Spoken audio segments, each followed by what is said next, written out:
Okay, and some were asking my settings, my BIOS settings for my overclock for my 5960 Intel 5960X processor on my Rampage 5 Edition 10, the Asus motherboard. And here I've got my settings that actually is 4.5 gigahertz, 4.513.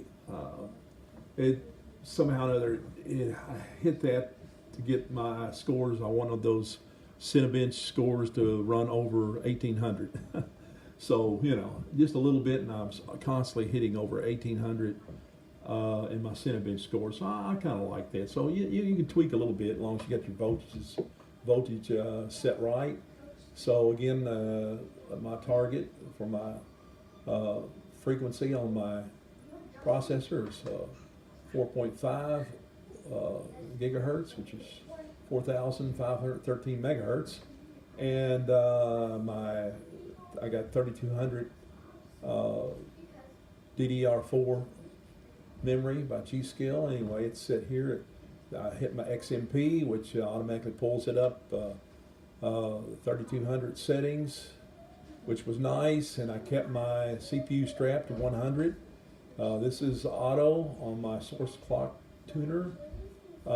Everything else is auto. I go down here, I tweak this a little bit, just change it to from the frequency from 100, which gave me my 4.5 when I set this at 45 on my core clocks. But anyway, back up here, let's not get too far ahead of myself. And anyway, the 100.3, if you want to have the same. If not, you can leave it 100.0 or 100.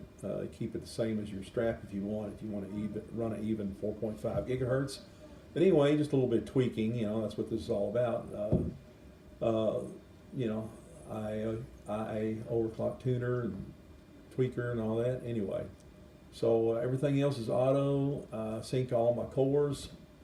Put all my cores at sync all cores, which is at 40. I set them at 45, and I go down here and put my cache frequency, and it seems to run pretty good at 40, which runs it at the 4 gigahertz, which up here just slightly over 4 gigahertz, 4012 megahertz, you might say, because of my little tweaking here of my block frequency. Anyway, and so like I said, I got my cache frequency minimum setting 40 and maximum at 40. Locks it in there pretty nicely. Everything else is auto. The internal, I got that PL over voltage is auto on my DRAM frequency ratio, which you can click this at 3200 also. You know, you can just go down here and find 3200, which when I did that little adjustment like you seen up there at the 100.03, that's why I ended up with 3209, a little bit over, just a wee jag over 3200 megahertz. Actually, in my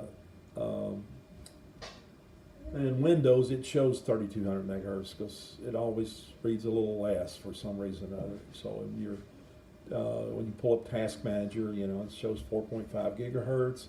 3200 megahertz is my other readouts of my system information. But anyway, so and actually Task Manager won't read the overclock of that setting of the XMP. It'll default to 2400 for some reason. Seems like I've seen all the builds like that under Windows 10, unless there's some kind of change lately, you know. But anyway, back to my tweaking, extreme tweaker, you might say. And I've got all right, everything else extreme tweaking, I've got that enabled. Keep current settings here. I've got the EPU power savings mode disabled. DRAM frequency, a DRAM timing control, I'm sorry. I got it here. It was set on auto. It automatically set. That's that nice G skill I was talking about earlier. That 3200 megahertz. That this has got the Samsung B die type memory, which I like it real well. It runs really good. It's really solid, really reliable at this frequency, at this timings. 14, 14, 14, 34. Timing is 1T on my command rate. So everything else is left alone, all auto. And I want to go back here to my where I left off, and I go down here and I hit on my external DIGI plus power control. Anyway, digital, whatever. Anyway, I've got my load line calibration at level 5. Everything else is on auto, so that you should be good there if you on your 5960X. And again, I'm going to go back to where I was on my internal back up here. Yeah, internal CPU power management. I've disabled the enhance Intel speed step technology. That all that does is you don't have to disable it. It just, for overclocking, you want to see where you're at instead of it moving around all the time to find out, you know, your stability of your overclock. And it lets you see it actually at 4.5 gigahertz and make sure that you're there. A lot of times I just enable it back. That way, you know, it's a power energy thing, you know, you can disable it so you can keep it at whatever your overclock is. Otherwise, if you enable it, you just let it downclock when you don't need to ramp up to anything. It's just sitting idle and stuff. They don't need to be locked in full-blown 4.5 gigahertz all the time. It'll drop down to like 1200 megahertz, you know, and be a little energy conservative. Anyway, turbo mode, you need to keep it enabled, of course, to for your overclock. And again, on my, I set my long duration power package power limit to it's usually auto. I'll show you what you know, how you want to, you know, if you're not for sure what your maximum is, you know, you can just, you know, yeah, there it is. So you won't be short on any power. So your CPU, your overclock can always be backed up by the power for stability to keep your overclock stable. And again, I keep my package power time window auto, everything else. And then I drop back down here to the short duration power package power limit. I also put that at the maximum power, so I won't be starved out on any power limit again for my CPU, my overclock. And then so I'm going back here to let's see, I was right here. So anyway, I went back. So I went back to my extreme tweaker here, and so I go on down here. You can look at your tweaker's paradise you want to, but I didn't fool with that. I just, you know, there's other little multiple settings, but that you should be good there. Then I go down here to my I've got my core voltage at 1.165625. 2 steps down, and I have a little but I don't need to go way up on the voltage on these. This particular 5960X runs good here. You might go to, yours might need 1.17, maybe 1.15, who knows. But anyway, and it seems to be really stable when I do my real bench test or my, and plus it doesn't, you know, I had it set at 1.59, I think 1.6. And a couple of times I had where it didn't pass my benchmark, my real bench. And for some reason or other, it, you know, needed the extra voltage, probably because the internal memory controller of the CPU If you're going to run 3200 megahertz DDR4 RAM, you're going to need some oomph behind that CPU to be able to handle the higher frequency DDR4 memory RAM memory on there. So it seemed to work stable. Any more didn't make much difference. I maybe picked up a few extra points, but once I got 1.7, 1.8, then it didn't make much of a difference. But it also naturally heats up your CPU, so you'll be running a little bit warmer than you want. So it runs pretty good. I got the 3400. I got 34 degrees Celsius over here, which it's good. It's fine for this. I'm sure it'd be a lot cooler if it had a custom loop water, if it was water cooled CPU, but it's all air cooled, like I showed you earlier in my previous video. Showed it has a Cooler Master air flow. I think it's an Evo they call it. Cooler CPU, cooler, air cooled. Anyway, so when I've got my cache voltage, again, I put it at 1.53125. I had it at 1.5. I couldn't, well, I had 1.5. It was running at 3,900 when I had it 3,900 or 39 on my cache frequency, but I got it at 40 now, as you just seen above earlier, and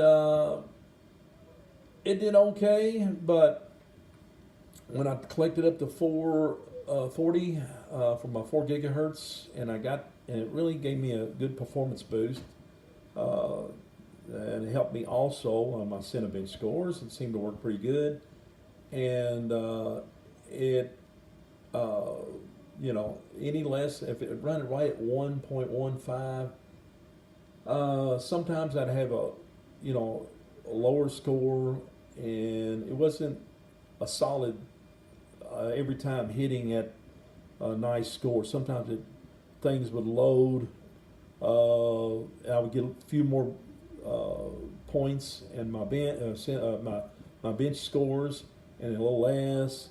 But it seemed like when I just gave it just a tweak more, and I don't like to run my CPUs warm. I don't like to overvolt things, because that voltage and overheating is pretty much number one killer of CPUs. But I got mine set right here. Seems to be comfortable running at that speed. So again, it's 1.153.125. I got just a little bit of above there. It seems to fluctuate, but it holds it right there. And but what helps me in that score, what helps me in those voltages is setting, like I was telling you earlier, setting my CPU load line calibration to 5. Once I set it at level 5, if you leave it alone, you'll bounce around all over the place. Or if you put it at a low setting, like 1 or 2, it will require definitely more voltage, core voltage on this. And I don't like to run it at full hilt all the time with all that voltage when it doesn't need to. The load line calibration, just I've seen it posted, and I've heard people say it, and load line calibration is your friend when it comes to overclocking and keeping your voltage stable, and it just keeps you from dropping too low. You don't want to put too much. You don't want to raise it up too much, and so I got that level 5, where it just got me a good stable overclock. And level 4, it makes a big difference.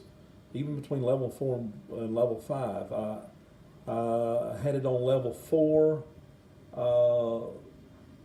it would, you know, it didn't ramp up at times, and I had a couple errors. And once I hit level 5, so I got everything set, the maximum without overheating, and the minimum without hurting performance. So I tried to keep the best of both worlds. I like my stuff to last. I like my builds to be reliable, at the same time have a good performance scores and benchmarking. And I put I got my, everything else is auto. You've got your, I don't see much of a problem with this system agent voltage. It seems to be stable at auto. So no need to fool with that.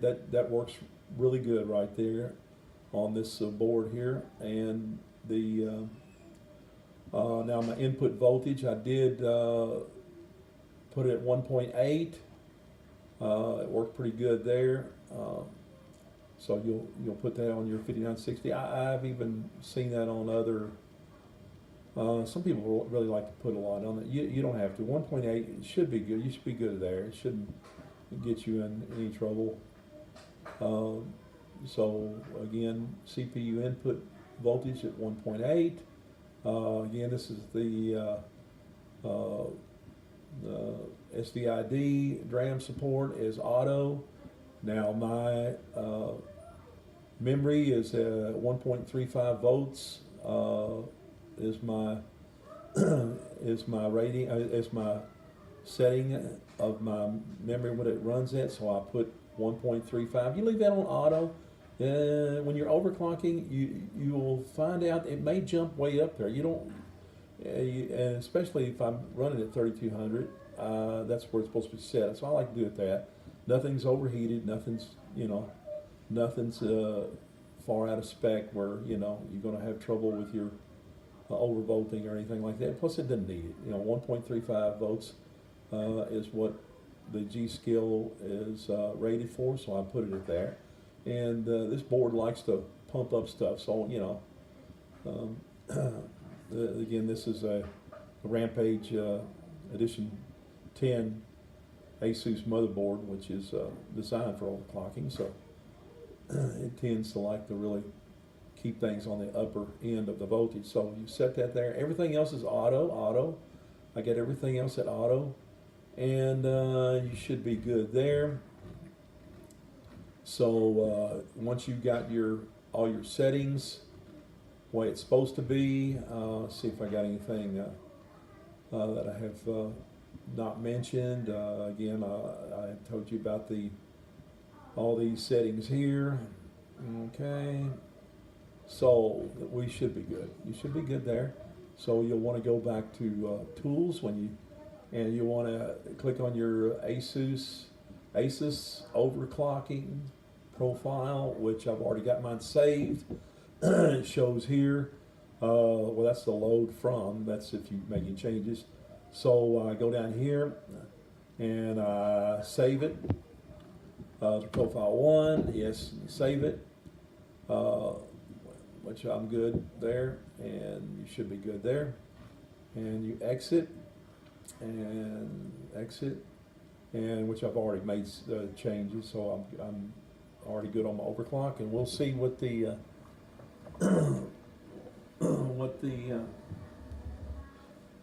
settings are on Windows and the operating system. So we're good. So you should be good there at those settings. Sorry, it's taking a little bit. But then again, this fires up so quick. The length of time to stop the video and restart the video, I might as well just leave it going. So y'all can see how everything works from boot up to right in the system. And there we are. Now we're in there. Okay, and like I was telling you earlier, 4.5 gigahertz, and so got that, and my and I'll show you also My voltages, they're pretty well.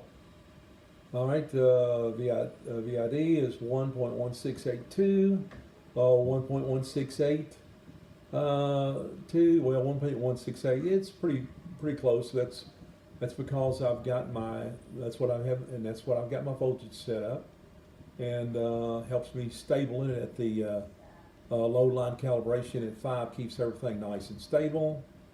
So that all works really good. You know, and if you want to make sure you check on your stability and everything, yeah, you can see that's me on YouTube. But anyway, if you want to check,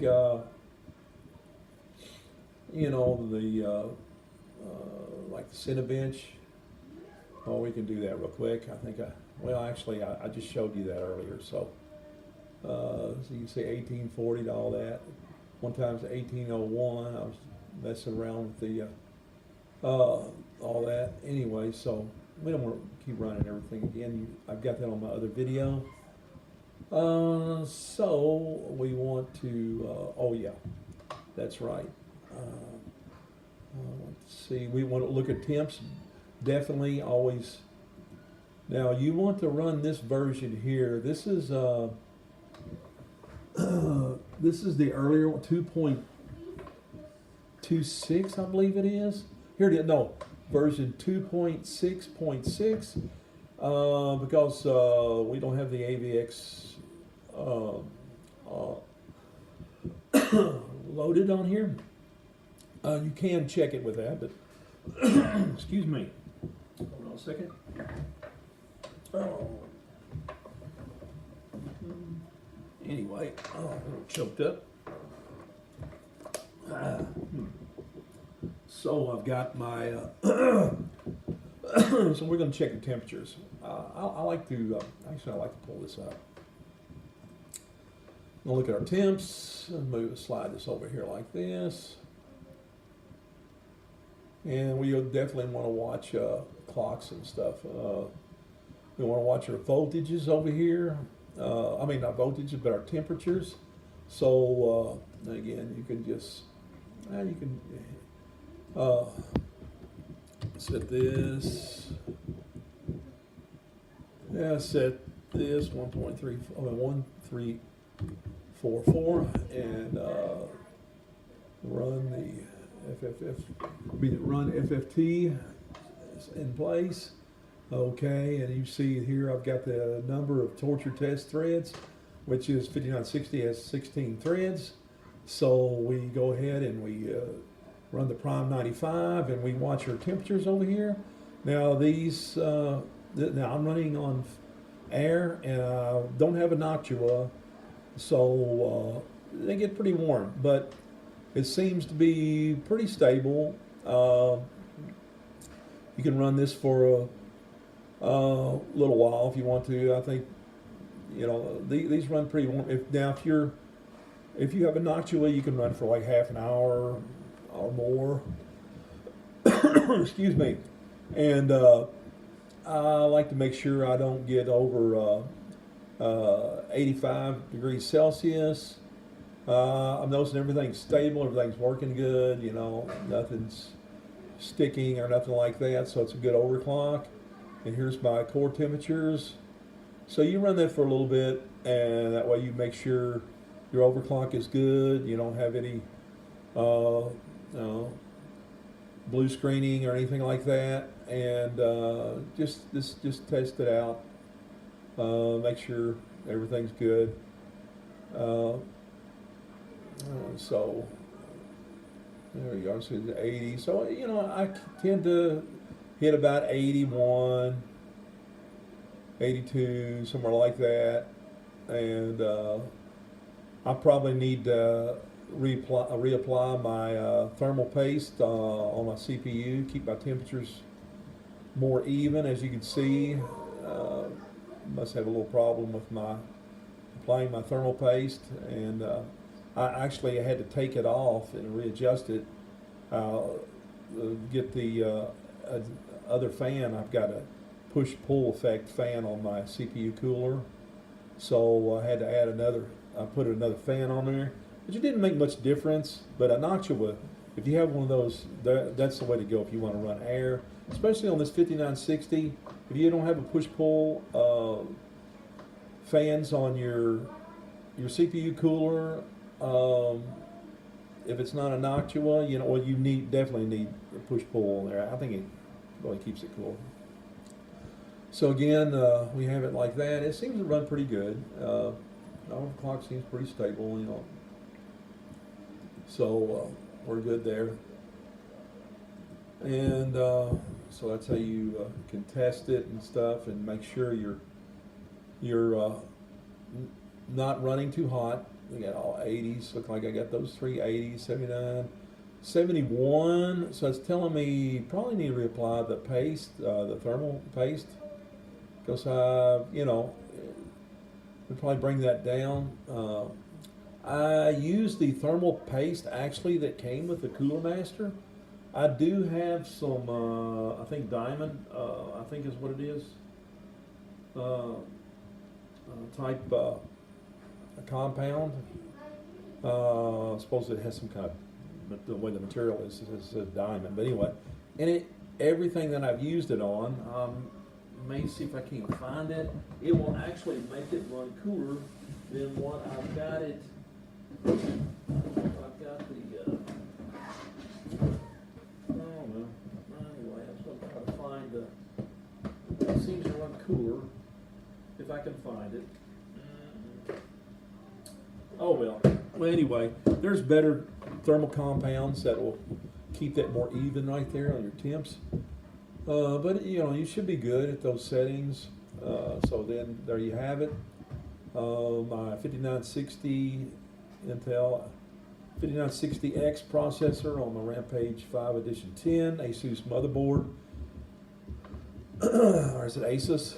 Like Pegasus? Anyway, 32 gigabytes of G-Skill DDR4 memory at 3200 megahertz with latencies 14, 14, 14, 34 on my time on my, and let's see, let's go over here. Okay, I was here a minute ago. Let you see everything. I'm sure you want to see this probably. On my CPU-Z. Okay, we have it. There's my clocks. You see it's not fluctuating around because I did the that stepping, you know, taking it off. I think I forgot what it is. Anyway, you can leave it at auto and it'll drop down. It doesn't need to run like that all the time. Unless you want to get the best. I did have noticed that on this particular chip, when you keep it locked into that, when you're pulling up like real bench up here, I get a better score. I think because loading, it jumps right into it, and the loading, and then when you click on it, it has to ramp up. By the time it ramps up to your 4.5, you know, if you're going for a top end score, you know, you go take your stepping off, and then you should be good. But or you can enable it and let it drop on down, because I'll probably will do that. I just taking it off just to show you my clock. And anyway, another thing, and my temps will be a little bit lower actually if I do take that off on my Prime 95, and so it's something to keep in mind. And again, here's my latencies. CAS latency, RAS to CAS, RAS, pre-charge, cycle time, TRAS, and roll refresh cycle time right here. 390 clocks. I got command rate is 1T, and it works and it runs good. And there's my cache frequency I showed you earlier. Showed you is 4 gigahertz. So that's pretty good. So and so you should be good there. Everything works good. Again, there's all my. Oh yeah, in case you want to know a little more about this RAM, it's a really nice RAM. Anybody asking questions, I'll post it, what it is, and where to get it, and stuff like that. Anyway, single ranks. I've got the uh, 8 gigabyte per stick. Here it is, 8 gigabyte DDR4. This is kind of strange what it shows here, but there it is right here. So it's at 3200 megahertz. There you have it. 32 gigabytes. Runs a quad channel, and I can show you a few other things that it's running at. Sorry to, I hope I'm not boring anybody. I know they want me to hurry up and get to these,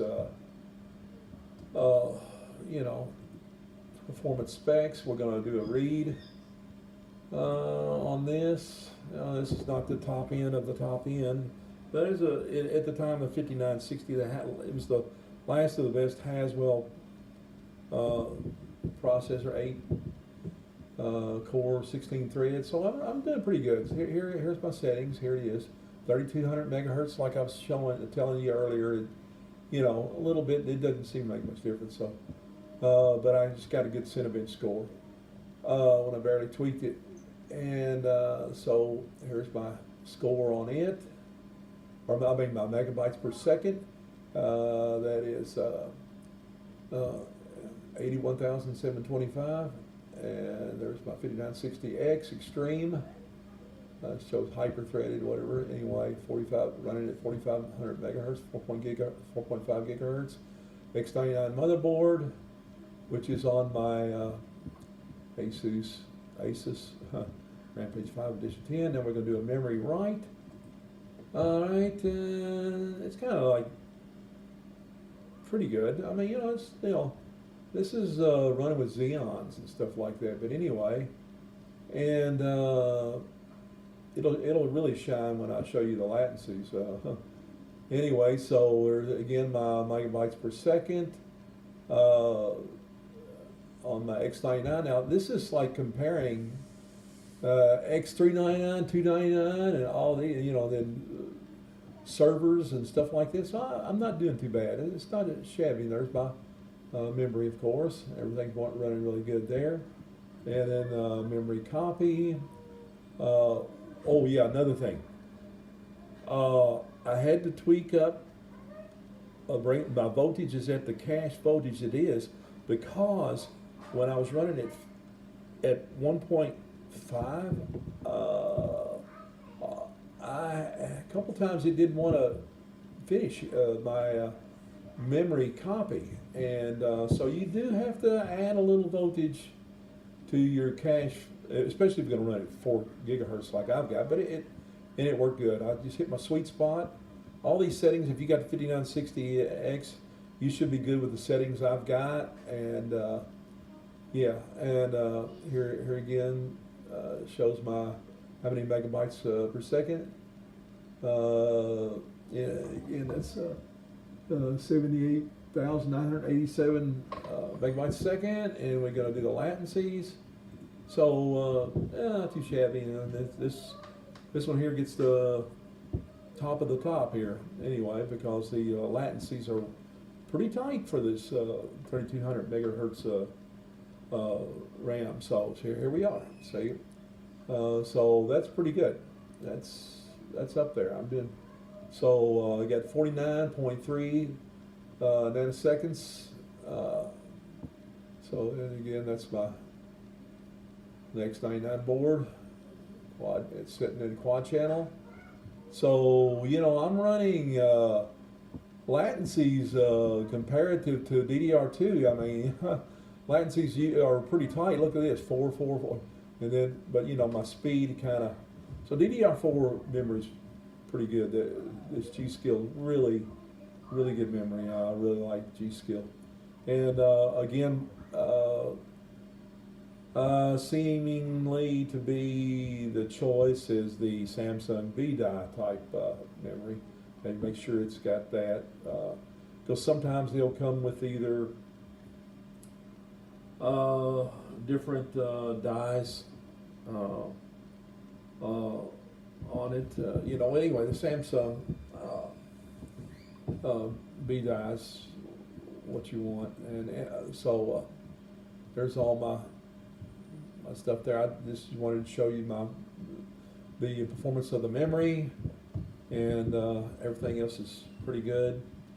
And so I can run all these things, but it would really take a lot of time and stuff like that.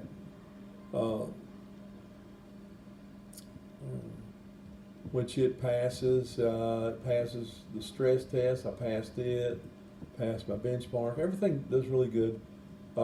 This is a nice program, RealBench 2.56. You can download it and also test the stability of your overclock and do a stress test. It works. Usually, if you can get through Prime 95, you can pretty well get through anything. That's and another thing. Takes a little while to run. Is I've got BMW Blender, BMW. You can here it is, CPU Z. I run it little over 4 minutes, 4 minutes, 9 seconds, 12 minutes, something like that. And GPU is like 2 minutes and something. Well, and that's naturally. You mostly want to render with your GPU anyway. But that's pretty good. So you know, again, there's my system and my setup on the Asus Rampage 5 Edition 10 with the 5960x Intel processor running at 4.5 gigahertz. So again, if you got any questions, post them below. If you like, if you dislike, you know what to do. Subscribe, and thanks again.